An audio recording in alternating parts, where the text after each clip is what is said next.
dreamed. While I paid the bills year after year. Until the day I finally saw it, I wasn't his wife, I was his mother. And when love becomes obligation, it dies.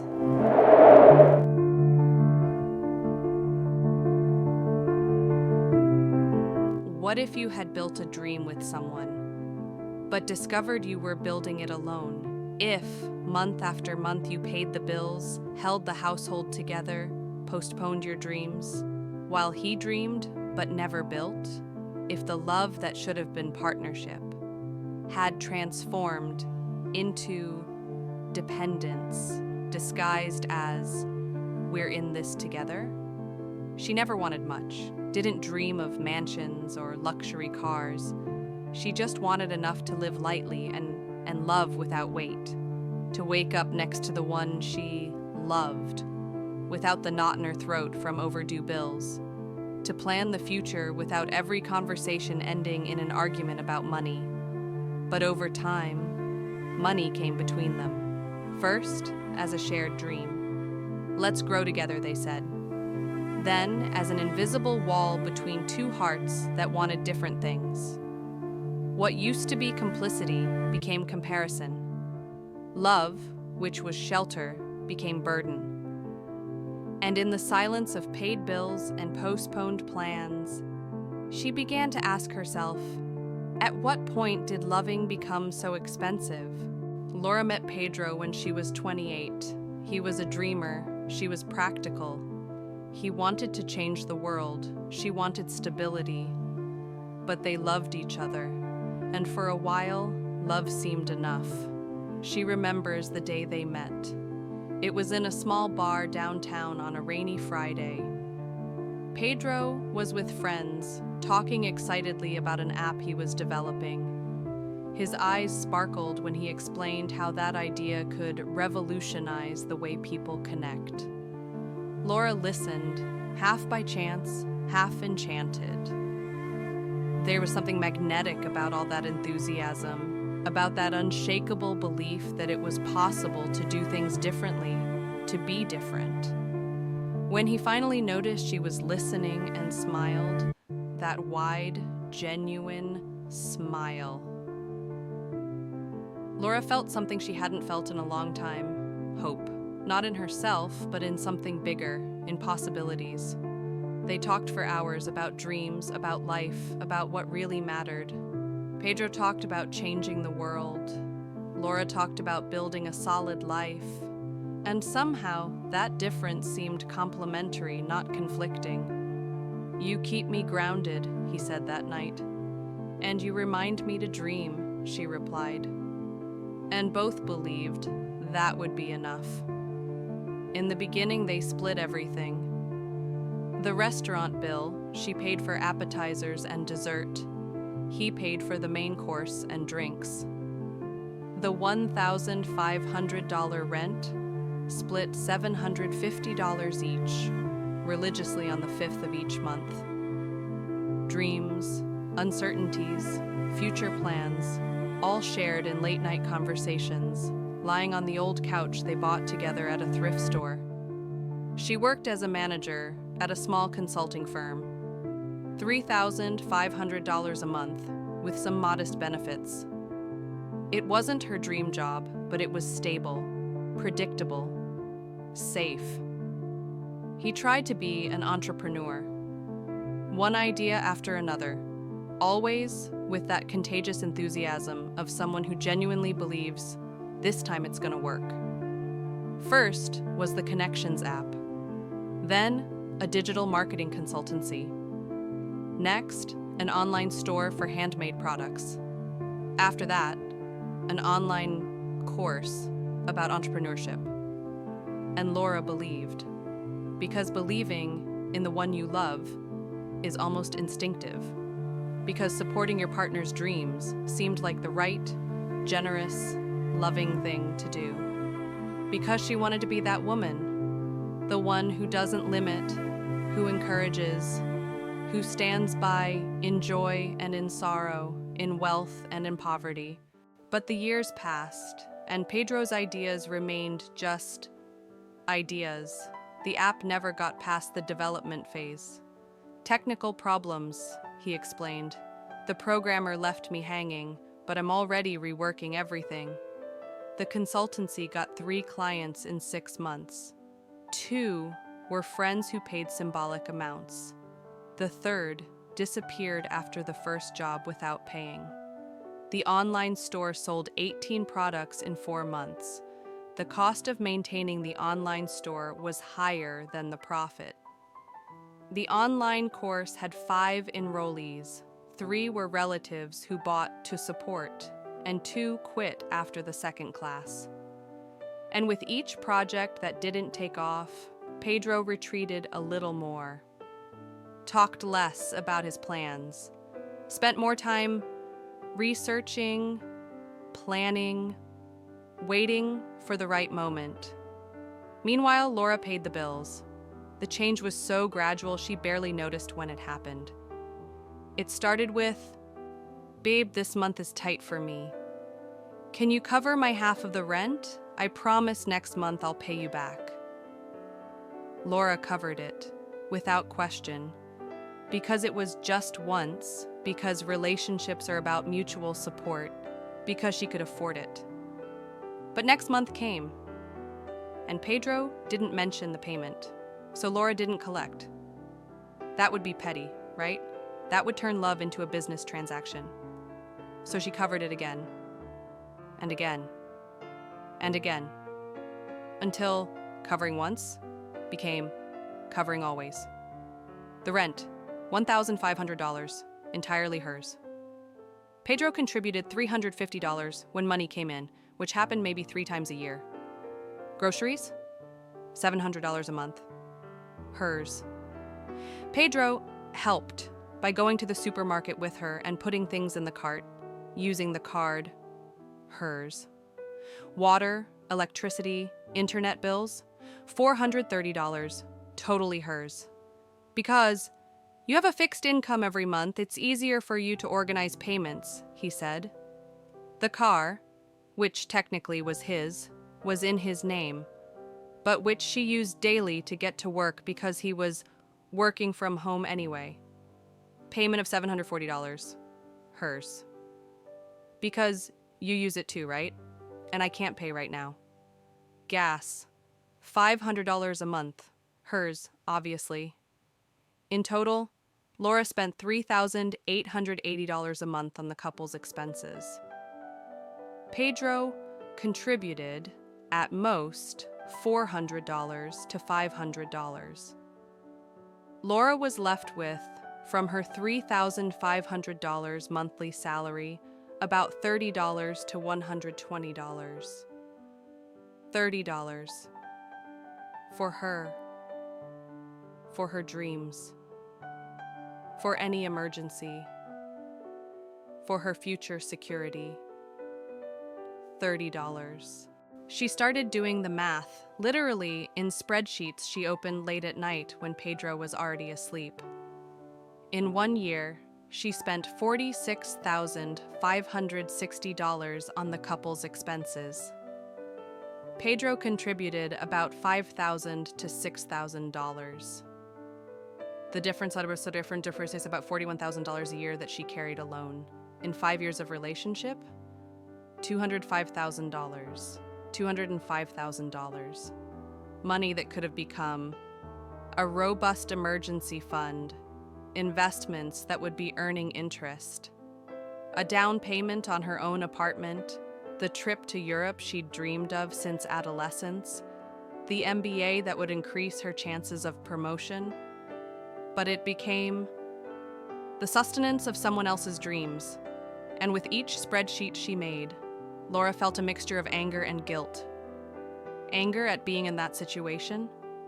Guilt for feeling anger? Because didn't that make her a bad person? A materialistic person who puts money above love? Laura began to ask herself, how long? How long would she be responsible for everything? How long would her achievements be diminished because he still hadn't made it. How long would she postpone her own plans, waiting for him to find himself? And worst of all, how long would her love be measured by her ability to provide? Because over time, what was once partnership became glaring inequality. The conversations changed tone. Before, when Laura came home and talked about her workday, Pedro listened with interest, asked questions, genuinely cared. Now he listened with a tense half-smile, as if each of her achievements was a reminder of his failures. When Laura was promoted to senior manager and $650 salary increase, she came home excited, wanting to celebrate. Pedro congratulated her, but his eyes didn't smile. "That's great," he said. "At least one of us is managing to grow." And that phrase, seemingly simple, cut deep. Because it wasn't about shared happiness. It was about comparison, about him feeling smaller because she was growing.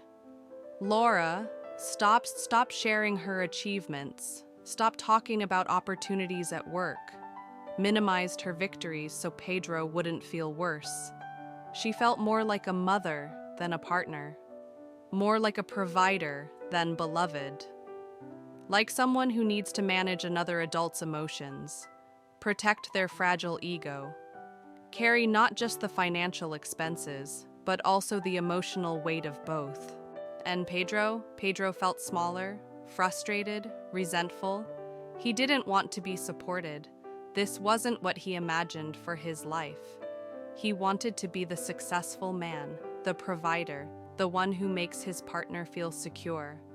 But reality was different, and he carried a weight of not being able to be the man he thought he should be, of waking up every day knowing his partner was leaving for work while he stayed home, developing projects that never left the drawing board, of seeing the woman he loved increasingly tired, more distant, more different, and not being able to lighten the burden.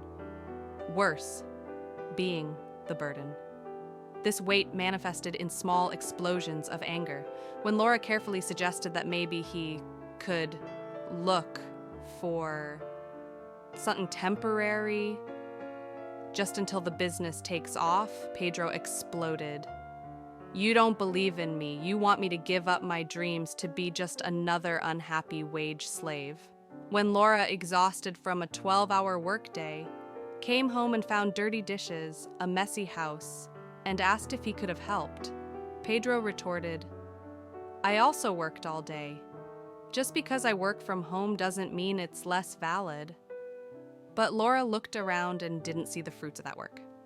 Didn't see revenue, didn't see progress, didn't see anything beyond excuses. So slowly, love began to change shape.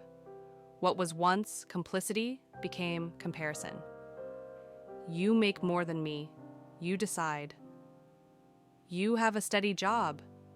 You worry about the bills. You're the successful one here. I'm just the failure you're supporting." What was once conversation became awkward silence about money. They stopped talking about future plans because every future plan involved money. And money was the forbidden subject that revealed all the wounds. They stopped dreaming together because Pedro's dreams seemed increasingly like fantasies, and Laura's dreams seemed increasingly impossible to achieve alone while carrying two people. Laura asked him to look for a steady job, anything, even if temporary, just to split the weight. He responded, "You don't understand. I'm investing in the future, in our future." "But what about the present, Pedro? What about now? What about the fact that I'm drowning here?" "You're being dramatic. We always figure it out. I always figure it out. Me, not we." Laura suggested he contribute more, at least half of the basic expenses. He accused, "You only think about money. You've changed. Before, you supported me." I still support you, but supporting isn't the same as completely erasing myself. I also have dreams, Pedro. I also have limits. Your limits always seem to be related to money.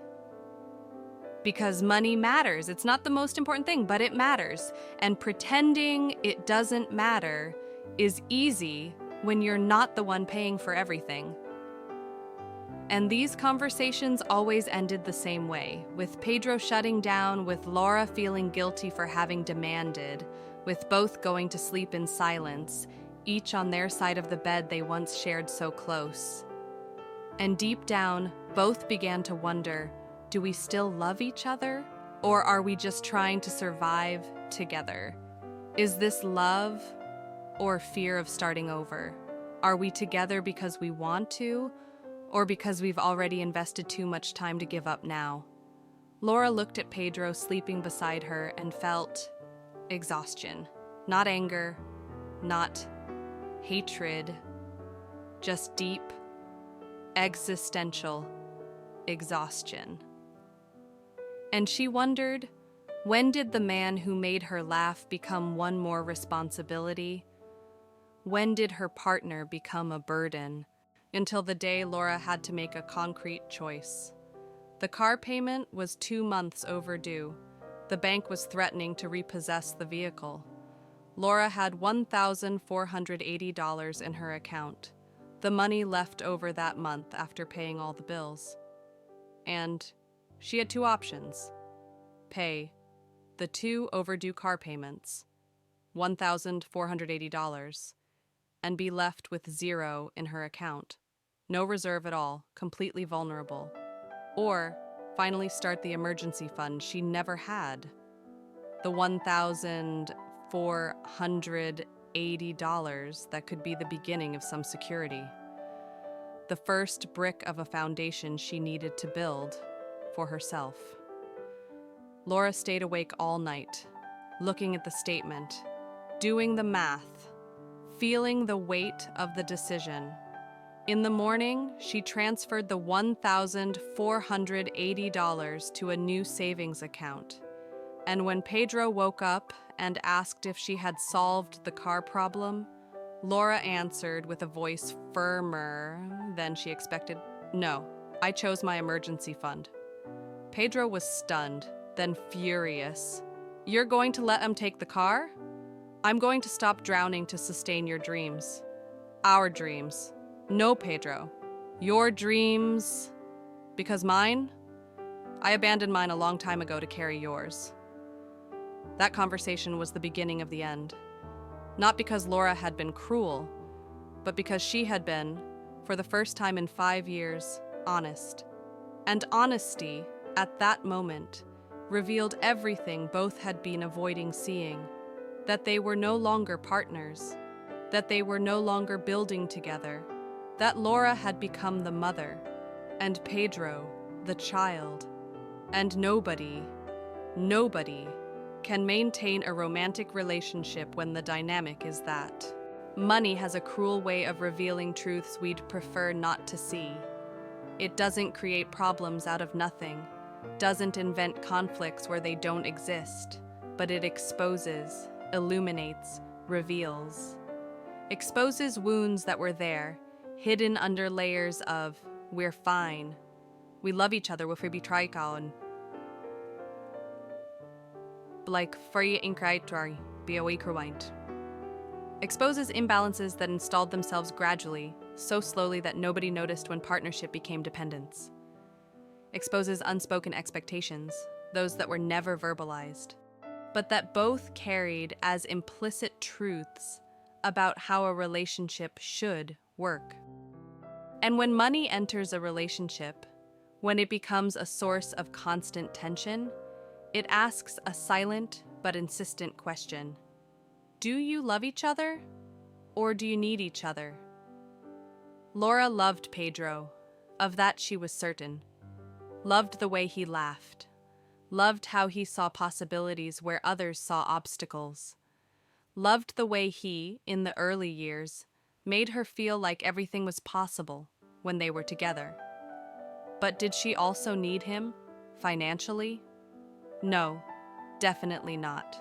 She not only didn't need him, but was actively being harmed by his financial presence, or rather by his lack of contribution. Emotionally, less and less. Because the exhaustion of sustaining everything alone gradually eroded what was most beautiful between them: lightness. That feeling that being together was rest, not extra work. That certainty that you were a team, not adversaries. That peace of knowing someone was there, dividing the weight, not adding even more weight. All of that was lost, slowly, silently. The love that was shelter became burden. Every conversation had an underlying tension. Every plan ran into financial reality. Every achievement of Laura's was overshadowed by Pedro's resentment. Let's talk numbers, because numbers don't lie. In 5 years of relationship, Laura spent $203,400 on the couple's expenses. This includes rent, basic bills, food, transportation, leisure, what little they could have, and all those small expenses that add up. Medicine, the niece's birthday present, fixing the refrigerator. Pedro contributed $30,000. $30,000 in 5 years, about $500 a month on average. The difference? $173,400 she carried alone. $173,000. Think about what that means. $173,400 that could have become a 6-month emergency fund, giving her real security, the ability to leave a bad job, to deal with an emergency without despair. Investments that in 5 years would already be earning and starting to build real wealth. A down payment on her own apartment, the dream Laura had forever, to have something that was hers, that nobody could take away. That trip to Europe she'd postponed since she was 23, always with the excuse of when we have money. Money she had, but that went elsewhere. The MBA in management that cost $37,000 and would dramatically increase her chances of moving up in her career, earning more, having more options. But they became the sustenance of another's dreams.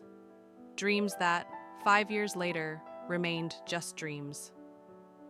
And worst of all, Laura couldn't complain without being called materialistic, without hearing that relationships aren't about money, without being accused of not believing in him, of not supporting him, of having become cold and calculating, as if recognizing financial reality was a character flaw, as if wanting balance was selfishness, as if expecting an adult to contribute to their own life was too much to ask.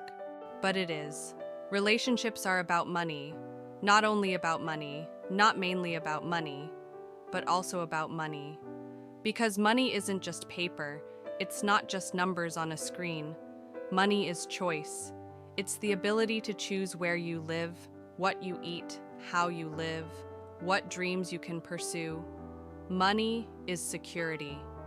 It's knowing that if something goes wrong, you have a cushion to soften the fall. Money is balance. It's the difference between a partnership relationship and a dependent provider relationship. Money is respect. Because when someone contributes, they're saying, I respect you enough not to make you carry everything alone. And when one sustains and the other only dreams, there's no balance, no partnership, no mutual respect. There's sacrifice. The problem wasn't money itself, it was what it revealed, the lack of real partnership. Pedro wasn't bad, wasn't a conscious exploiter, didn't wake up every day thinking, I'm going to exploit Laura. He genuinely believed in his projects, genuinely thought he was investing in both their futures. But good intention doesn't pay bills. Genuine dreams don't pay rent. And the road to total imbalance is paved with good intentions. Pedro was simply unequal in effort. He worked on projects that never returned anything, while she worked on something that sustained both. Unequal in responsibility, she carried the weight of worrying about the present, while he had the luxury of only thinking about the future. Unequal in sacrifice, she postponed her dreams, while his were prioritized. And inequality in any relationship corrodes slowly, silently, like rust eating away at metal. You don't see it happening, but one day you look, and what was solid is fragile, brittle, about to collapse. Inequality corrodes respect. Laura began to see Pedro differently, not as a partner, but as one more responsibility. Not as a companion, but as a dependent. And Pedro felt it. Felt the respect diminishing, felt her gaze changing, and that made him feel even smaller, even more inadequate. Inequality corrodes intimacy. It's hard to maintain desire, attraction, romantic connection when the dynamic has become maternal. When you don't see your partner as an equal, but as someone you need to take care of, sustain, emotionally manage. Inequality corrodes communication, because every important subject runs into the elephant in the room, the financial imbalance that nobody wants to name but that contaminates everything. Every conversation about the future becomes loaded, every plan becomes impossible, every decision becomes unilateral because whoever pays decides, and that's not healthy. It's not partnership. It's not love the way it should be. Until you look around and realize you built an entire life. You paid bills, kept the house running, made sure there was food in the fridge and lights to turn on. You held everything on your shoulders while your partner dreamed. And there's nothing wrong with dreaming. Dreaming is beautiful. It's necessary. It's human. But dreaming alone while another carries reality, that's not partnership. That's injustice with the pretty name. And the love that should have been about sharing became about carrying the financial weight, carrying the emotional weight of managing his frustration, carrying the weight of guilt whenever you feel angry about the situation. And nobody was made to carry everything alone. In the end, it's not money that destroys love. It's the lack of balance. It's the lack of mutual effort. That feeling that you're rowing together, not that you're rowing while the other is sitting in the boat complaining about the direction. It's failing to realize that loving isn't just dreaming together. Loving is building together. And building requires more than feeling, more than passion, more than good intention. Building requires responsibility, requires waking up every day and doing your part. Not just the pretty part, not just the creative part, but also the boring part, the difficult part, the part nobody applauds, but that keeps the structure standing. And when only one person is building while the other is existing, what you have isn't a relationship. It's a burden. A burden that sooner or later will become too heavy to carry. Laura didn't end things with Pedro because she stopped loving him. She ended it because she started loving herself again. The final conversation was sadder than dramatic. There were no screams, no wild accusations, no door slamming. Just two people sitting at the kitchen table, each with a cup of coffee, recognizing out loud what both had known for months. This wasn't working, and it wasn't going to work. "I love you," Laura said, and it was true. "But I can't do this anymore. I can't keep carrying everything alone while waiting for you to get there. Because I also need to get somewhere, and I'm not getting there. I'm just surviving. Pedro wanted to argue, wanted to promise change, as he had promised so many other times.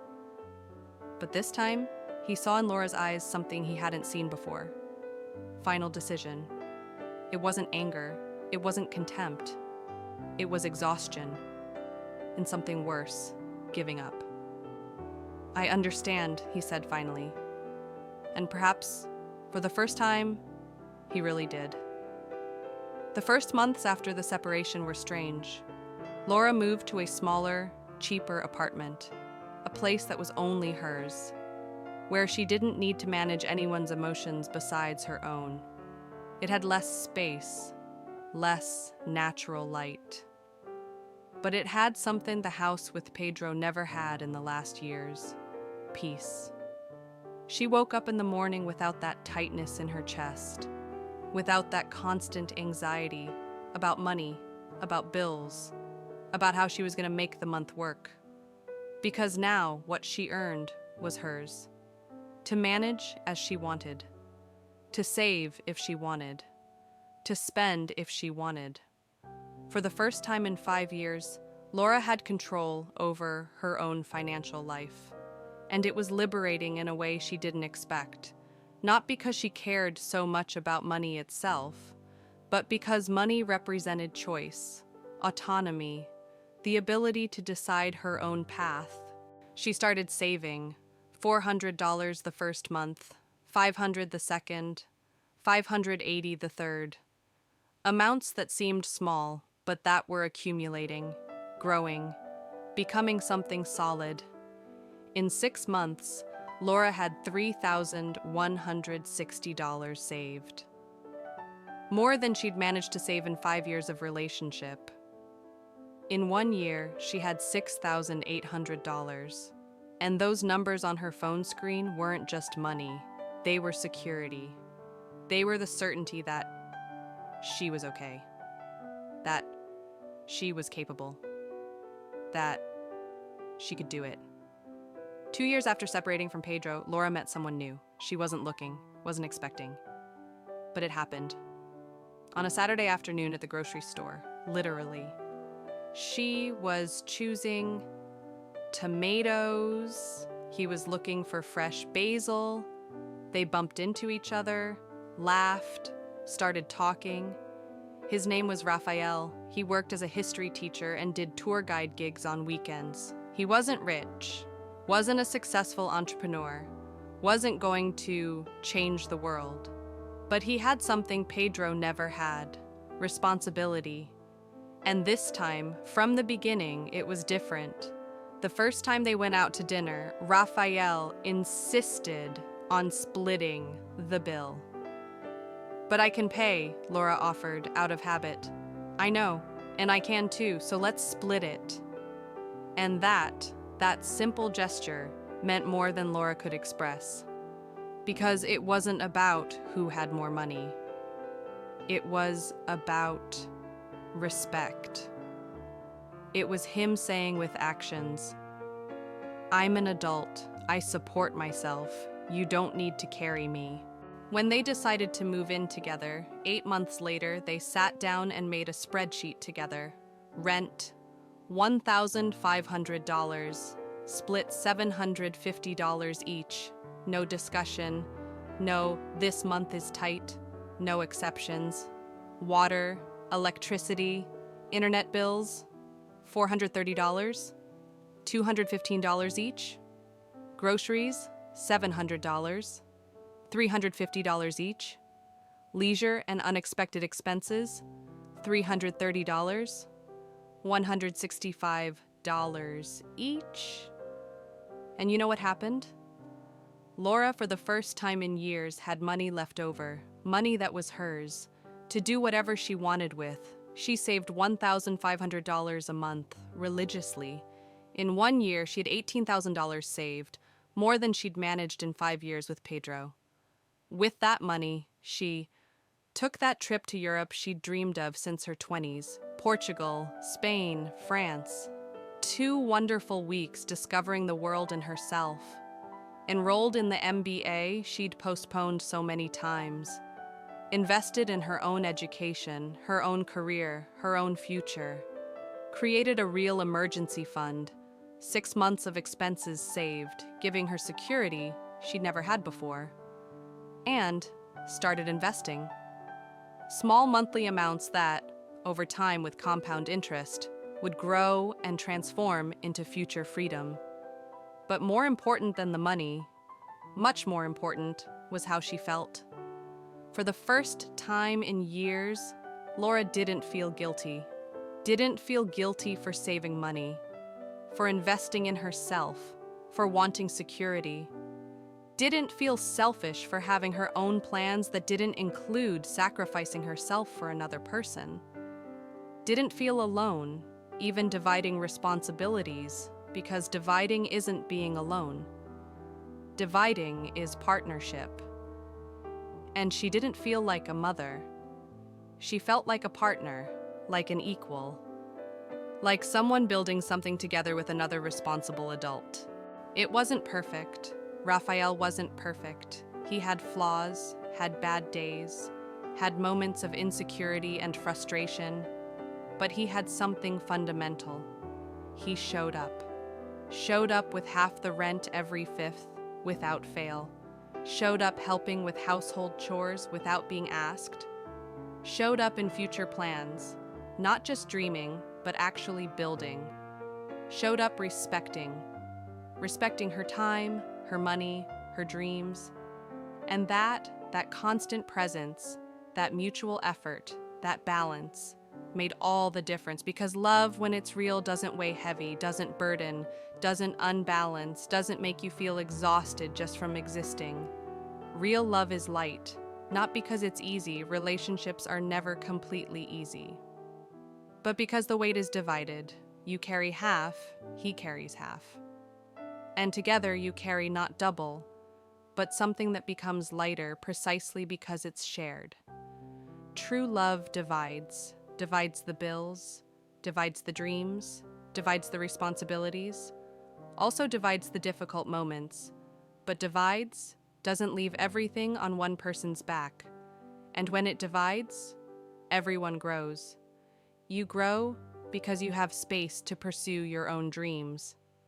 He grows because he's being challenged to be responsible, to contribute, to be a real partner. And the relationship grows because it's being built on solid ground, not on one person's sacrifice for the other, but on mutual effort, mutual respect, real partnership. Laura sometimes still thinks about Pedro, wonders how he's doing, if he finally made it, if he learned, if he's happy. And she genuinely wishes he's well. But she doesn't feel regret for leaving, because she understands now, with crystal clarity, that staying would have been the slow death of who she was, would have been continuing to erase herself, diminish herself, sacrifice herself, until nothing of herself remained. And nobody should do that. Not for love, not for anyone. Because love that asks you to disappear isn't love, it's imprisonment with a pretty name. And maybe that's the greatest lesson from Laura's story. That leaving isn't giving up on love. Sometimes it's choosing to love yourself enough not to accept less than you deserve. That balance isn't selfishness, it's sanity. That wanting real partnership, not just on paper, but in practice, day to day, in divided bills and shared responsibilities, isn't being materialistic. It's being realistic. It's understanding that love, as beautiful as it is, needs solid foundation, needs mutual effort, needs respect that manifests in actions, not just words. And that sometimes the most loving thing you can do for yourself and for the other is recognize when it's not working and have the courage to leave. Not from lack of love, but precisely because you love yourself enough not to lose yourself completely. If this story touched you, leave your like. And if you want more reflections like this, subscribe to the channel. Sometimes what we most need to hear is, loving isn't carrying alone. It's walking side by side. It's dividing the weight. It's building together with mutual effort, mutual respect, mutual sacrifice. And when balance doesn't exist, you have permission to choose yourself, not from selfishness, not from materialism, not from lack of love, but because you understand that taking care of yourself isn't a crime. It's survival. It's self-love. It's recognizing your worth. Share with another person who's also trying to balance love and independence. With that friend who's exhausted from carrying everything alone, but feels guilty for wanting more. With that cousin who's sacrificing her own dreams, waiting for her partner to get there. With that woman who needs to hear, you deserve partnership. You deserve mutual effort. You deserve someone who shows up not just emotionally, but practically too. Maybe what you heard here today is the courage she needs to finally choose herself without guilt. Because life is too short to spend carrying the weight of two, while only one reaps the benefits. You deserve to divide. You deserve partnership. You deserve love that builds, not destroys. And recognizing that isn't weakness, it's the greatest strength there is.